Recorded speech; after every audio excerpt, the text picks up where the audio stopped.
Bismillahirrahmanirrahim. Nah, di surat Al-A'raf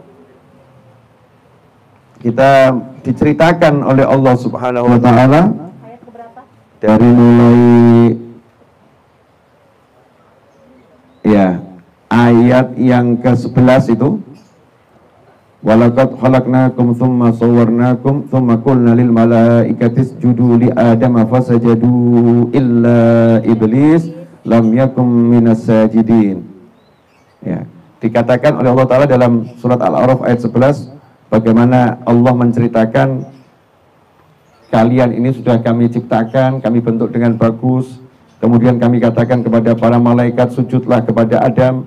Semuanya sujud kecuali iblis yang berada dalam kelompok malaikat. Iblis bukan malaikat, tapi masuk dalam kelompok malaikat. Nah, iblis gak mau sujud. Lam yakum minas sajidin. Qala ma man'aka alla tasjuda id amartuk.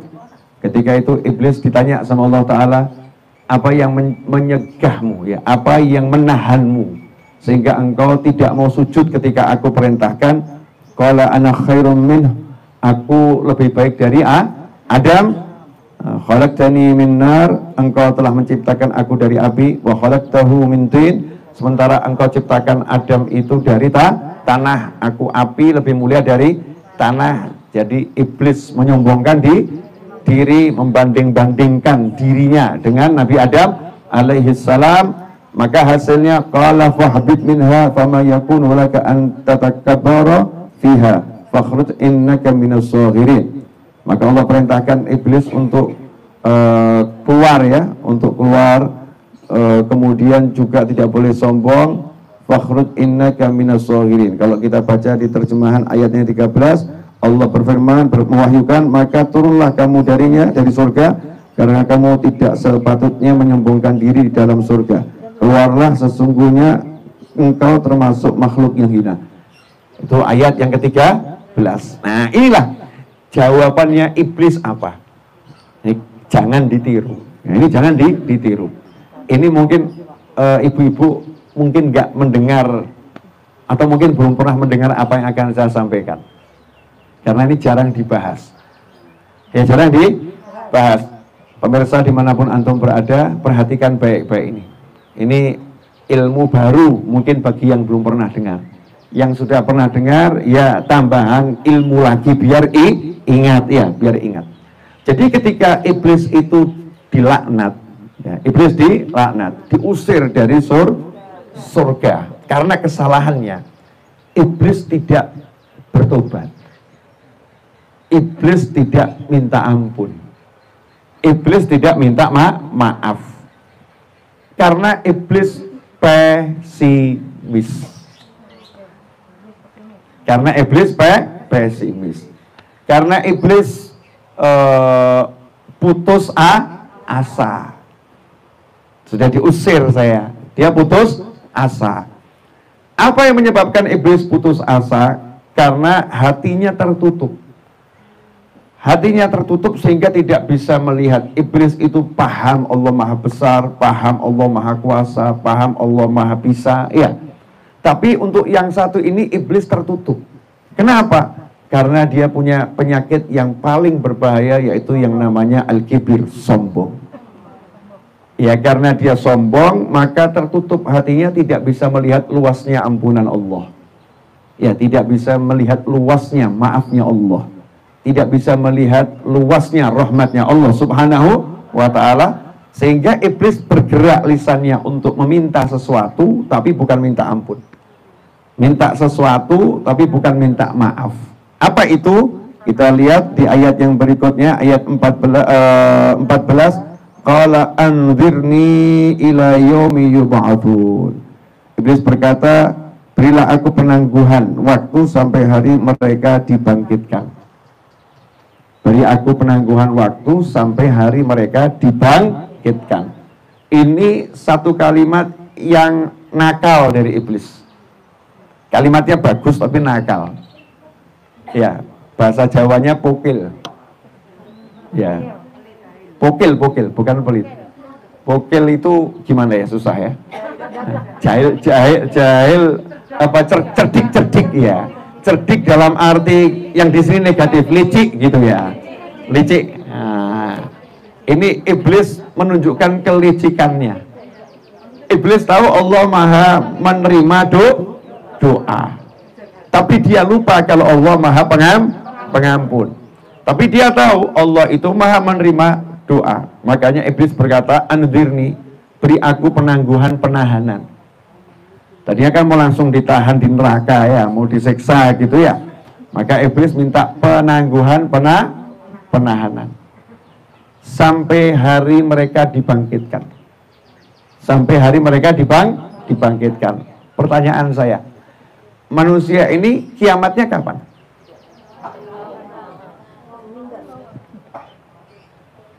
Kebangkitan dulu atau kiamat dulu? Kiamat dulu, betul ya? Setelah kiamat baru kebangkitan. Jadi seluruh makhluk itu dimatikan kapan? Ketika kiamat. Malaikat-malaikat pun dimatikan. Kapan itu? Ketika kiamat.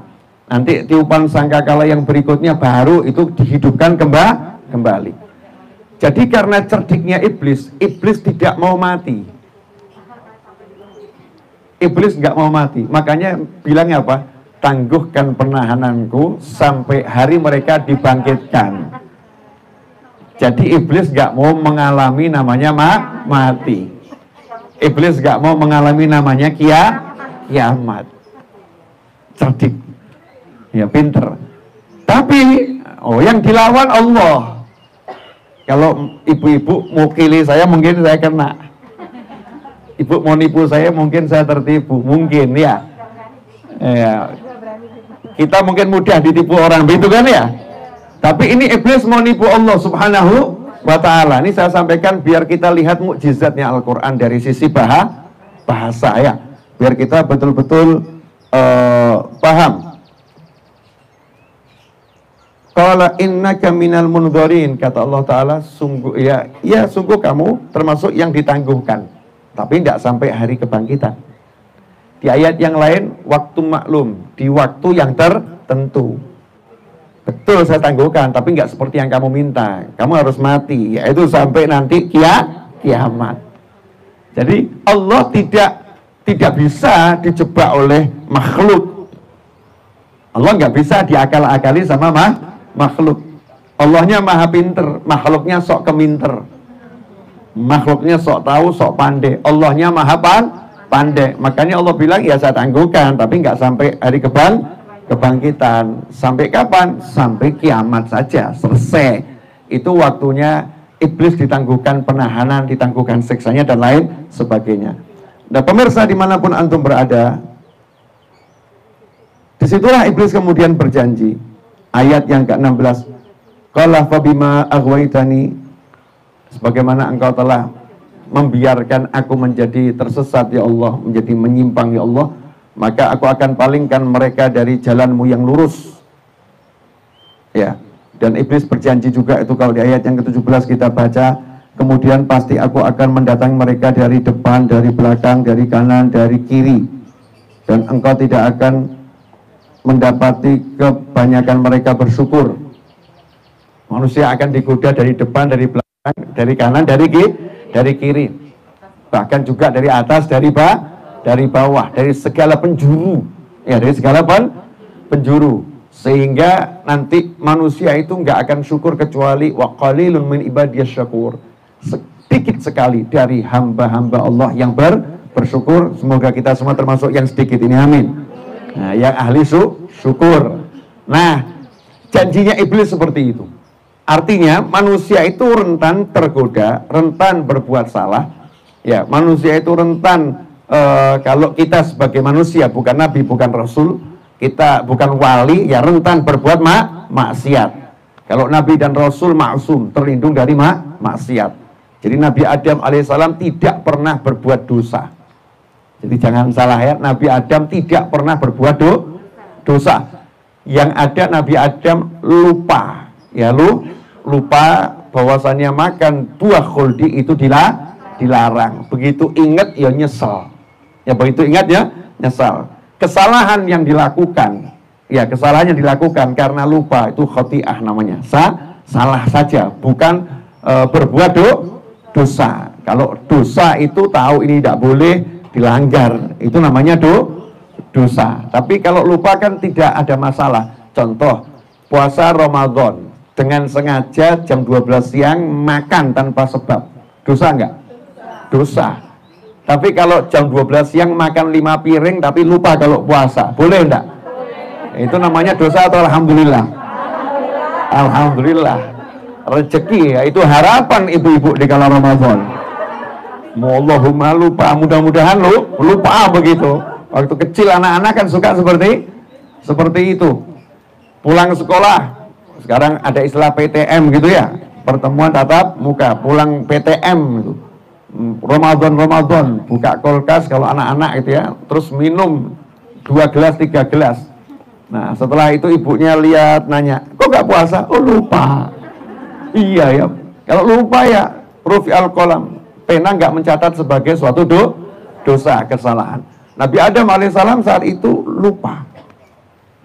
Iblis berjuang semaksimal mungkin biar Nabi Adam mendapatkan hal yang sama, dikeluarkan dari surga. Satu hal yang iblis gak pernah paham, memang Nabi Adam itu surganya surga transit. Jadi bukan untuk abadi di surga. Jadi judulnya bukan dikeluarkan, memang harus keluar. Kalau enggak memang enggak sampai ke bumi. Sementara Nabi Adam sudah diciptakan untuk bumi. Jauh hari sebelum dimasukkan ke dalam surga, Allah sudah menetapkan Nabi Adam akan jadi khalifah di muka bumi. Jadi Nabi Adam bukan diusir dari surga, memang transit di surga. Ya tujuannya adalah bumi. Ya. Nah, prosesnya itu ada lupa makan buah khuldi. Nah, yang menarik di sini, ketika iblis diusir dari surga, iblis nggak minta maaf, nggak minta ampun, betul ya? Nah, beda dengan Nabi Adam alaihissalam. Kita langsung loncat ke ayat yang ke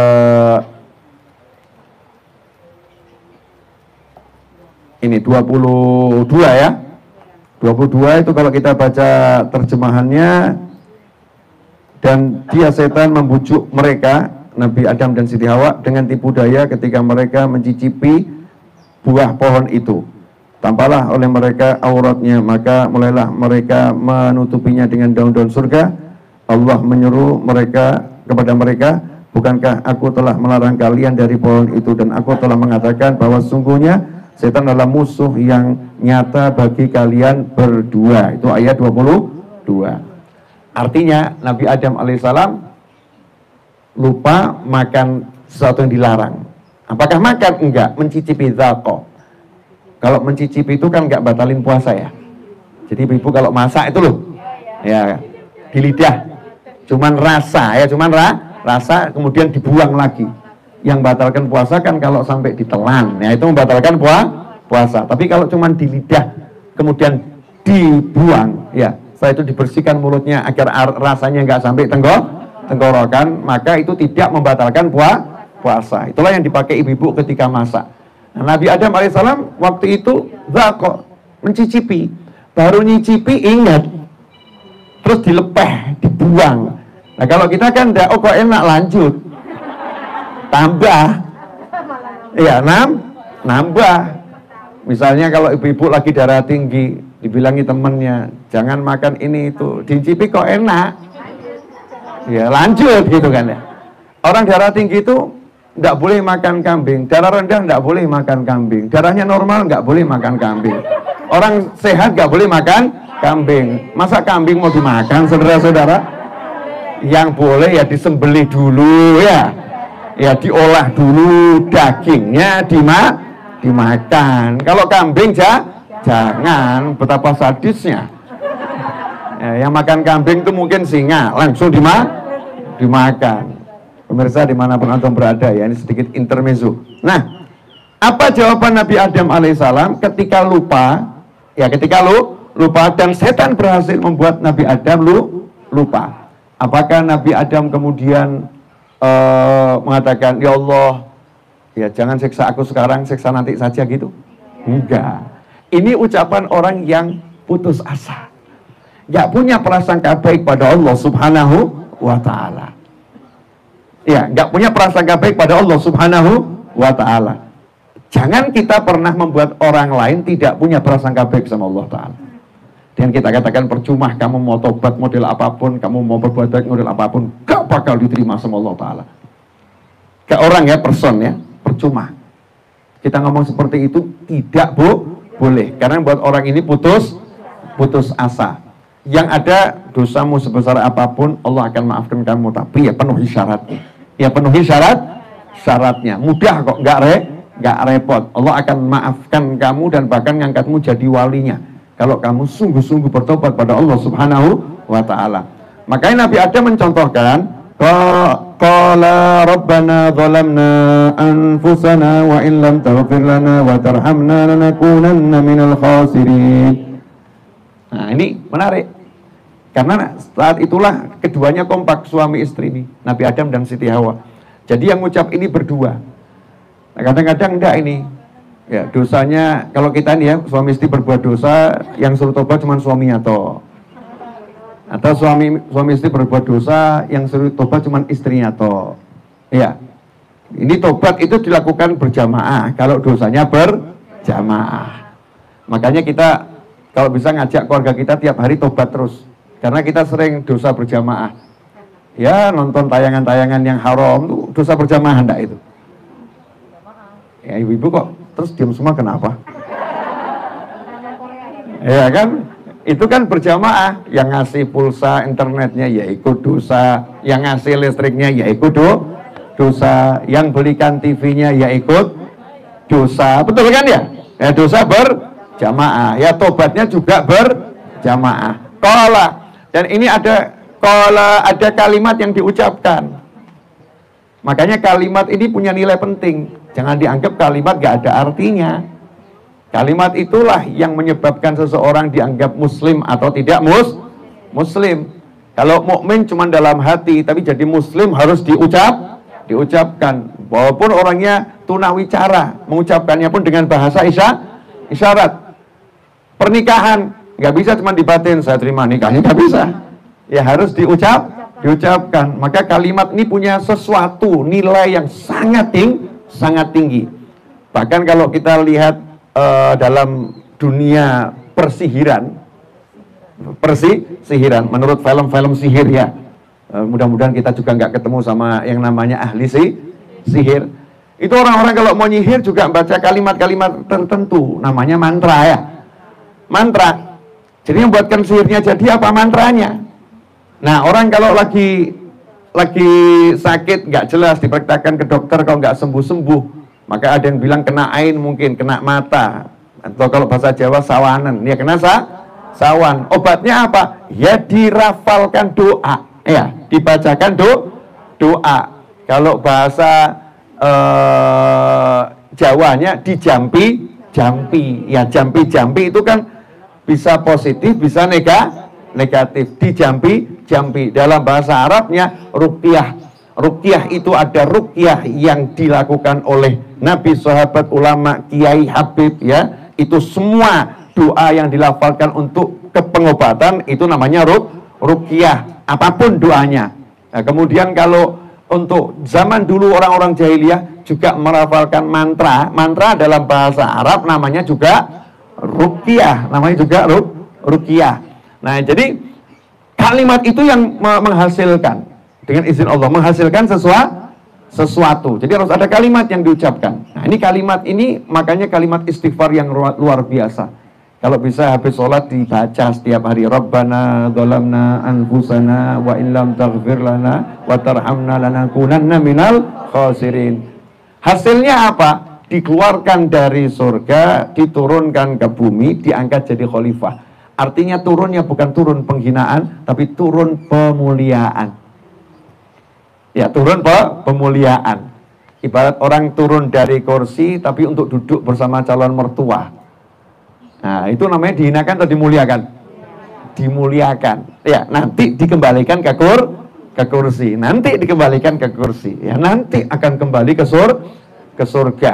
Nah, yang menarik, ikhwani rahimakumullah, Nabi Adam alaihissalam bukannya putus asa, tapi langsung mengucap istighfar.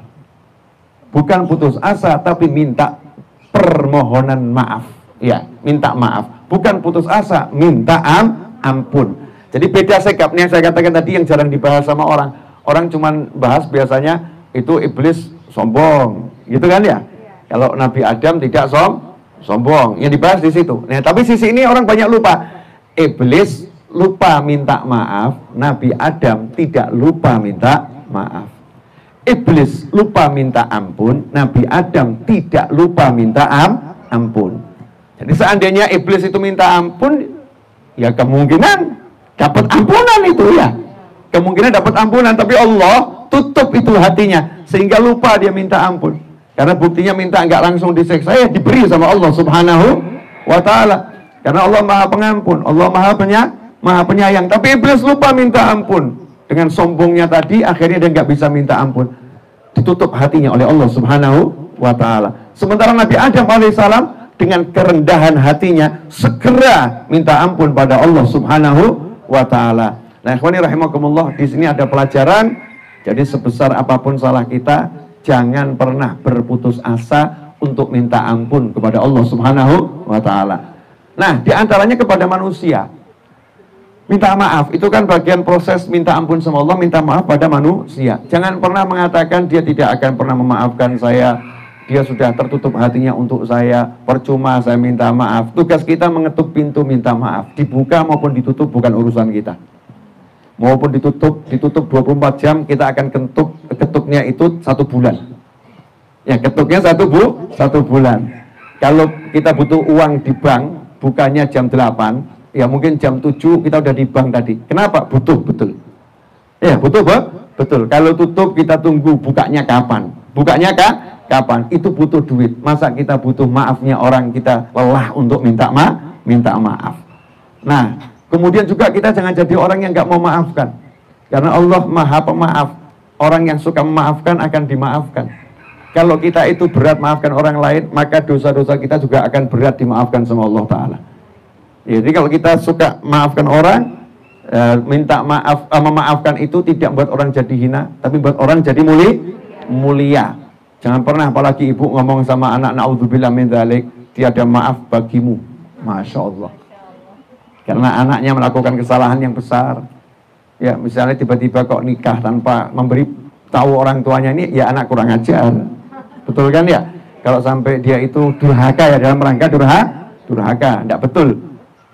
Kawin lari atau apa itu istilahnya ya. Padahal kawin lari kan nggak bisa ya. Gimana itu KUA-nya kesian nanti. KUA-nya kesian, harus duduk semuanya, penghulunya yang khutbah kesian itu. Ya, seandainya anak datang minta maaf, itu anak gitu, maafkan. Ya maafkan. Suami, Masya Allah, jangan bilang sama suami,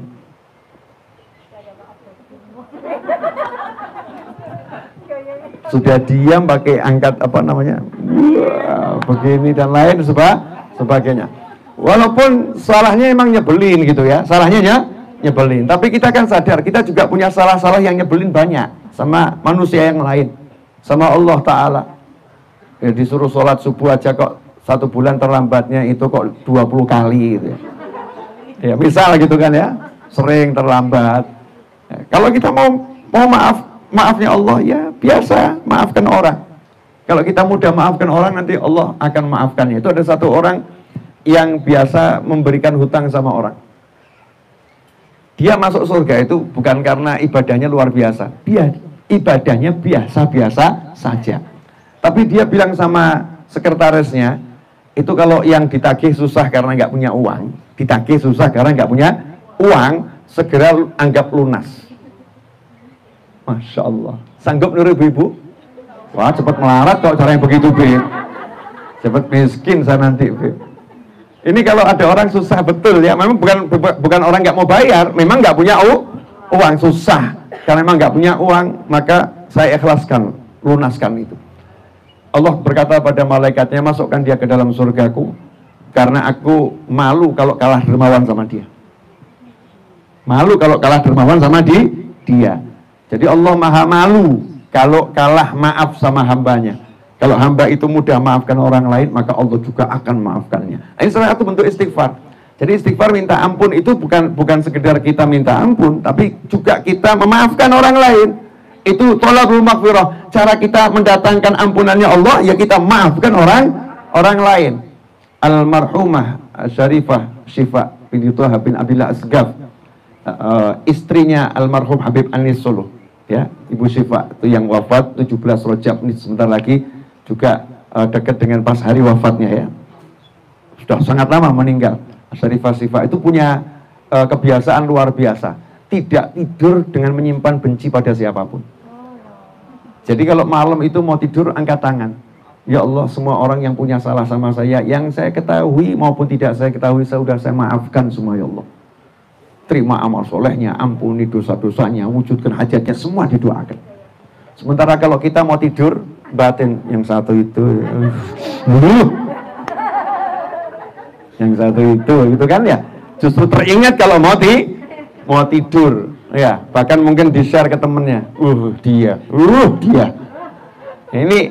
Kalau kita mau dapat ampunan ya Allah Ta'ala, maaf ya Allah Ta'ala, yaitu jangan pernah ada rasa benci, marah ya kepada siapapun. Dia sesaat marah itu wajar ya, tapi jangan disimpan terus tuh rasa, jangan disimpan terus, kan nggak enak, rasa nggak enak kalau disimpan terus, rasa benci kok disimpan terus. Harus mampu memaafkan untuk dapat maaf. Terakhir, alhamdulillah udah 39 menit saya berbicara. Ya, nggak kerasa. Nggak terasa, cuma dengerin. Yang ngomong ini yang terasa 39 menit saya udah bicara. Jadi kalau kita pengen dapat maaf, memaafkan. Termasuk diantaranya di hadis disebutkan, siapa yang suka menghitung-hitung, maka juga Allah akan berhitung-hitung dengannya. Siapa hitungan, Allah hitungan. Siapa suka berhitung-hitung, maka Allah juga akan berhitung-hitung sama dia. Jadi kita tuh kalau mau ngasih orang jangan berhitung-hitung. Dia nggak pernah ngasih saya, nanti Allah juga akan berhitung. Oh gitu kamu ya, kamu nggak pernah amal ibadah kok meminta macam-macam. Tapi kalau kita nyah-nyoh sama orang nggak berhitung, nah Allah juga nyah-nyoh nggak berhitung. Makanya kadang-kadang itu kita ini aneh kok, mintanya macam-macam gitu ya, tapi pelitnya juga macam-macam. Suka ngebatin orang-orang itu kok hitungannya luar biasa, sementara kita semua kita hitung. Lebih lagi ngitungnya, yang ngitungnya lebih tajam. Nah termasuk ini, maaf ya, mau maafkan orang, jangan bilang waktu anaknya nikah aja saya nggak diundang kok, ya kan? Masa nanti anak saya nikah mau saya undang? Enggak lah, saya maafkan, tapi nggak akan saya undang. Nih. Ini sama juga bohong. Ya, sama juga bohong. Kemudian juga hati-hati ibu-ibu pemirsa dimanapun antum berada, jangan suka istighfar modus. Ya, istighfar modus. Lidahnya istighfar, tapi niatnya gunjing orang. 3 manusia kumpul. Saya mau ngomong ibu-ibu nanti dimarahin orang ya. Pokoknya manusia gitu ya. Kalau jin saya nggak tahu, karena saya nggak suka kumpul sama jin. Dan nggak pengen kumpul sama jin. Kumpul sama ibu-ibu aja udah pusing lah ya. Betul kan ya? Karena pertanyaannya macam-macam. Nanti kalau jin nanya macam-macam lebih pusing gitu. Enak kumpul sama manusia ya. Nah, ada 3 manusia kumpul, duduk di pengajian. Kalimat yang muncul, ini contoh loh ya, nggak terjadi, insya Allah nggak terjadi. Saya cuma nanya aja, ini contoh. Kalimat yang muncul begini. Udah dengar belum? Apa? Astagfirullah. Astagfirullah. Apa ada apa? Astagfirullah. Naudzubillah. Amit. Astagfirullah. Ada apa? Temennya semakin penasaran. Betul ya? Dilanjutkan. Itu loh. Itu ustazahnya itu. Masya Allah. Kelihatannya ceramah sana, ceramah sini. Astagfirullah. Utang sama saya nggak bayar-bayar. Astagfirullah. Masya Allah. Ini kira-kira istighfar atau kurang ajar ini? Kurang ajar. Ya kan? Ini kadang sering kali terjadi di masyarakat tapi nggak disadari. Contoh lain, ada istighfar modus ya. Ini mas-mas ini. Lihat mbak-mbak buka aurat jalan. Astagfirullah. astagfirullah, astagfirullah, astagfirullah. Nah ini istighfar modus. Nggak ada penyesalan. Ya, nggak ada penyesalan. Yo lidahnya udah bagus, alhamdulillah, iya, nggak ada yang sia-sia, alhamdulillah. Tapi tekor. Iya, ini kan minusnya banyak. Dapatnya 1 minus 2.000 misalnya begitu ya. Ya tetap ada dapatnya, tapi minusnya kan banyak. Ini sering terjadi. Atau ketika dinasehatin seseorang, suami dinasehatin istri, istri dinasehatin suami. Pemirsa, saya lagi pengajian ibu, jadi saya ambil contoh istri, boleh ya Bu ya? Nah, suami nasehatin, kamu tuh makanya jadi perempuan yang banyak baca Al-Quran. Ya, kalau menstruasi yang banyak istighfar, sholawat, zikir, astagfirullah, astagfirullah, astagfirullah. Iya, aku tuh ya banyak istighfar, Pak, astagfirullah. Ini istighfar loro hati.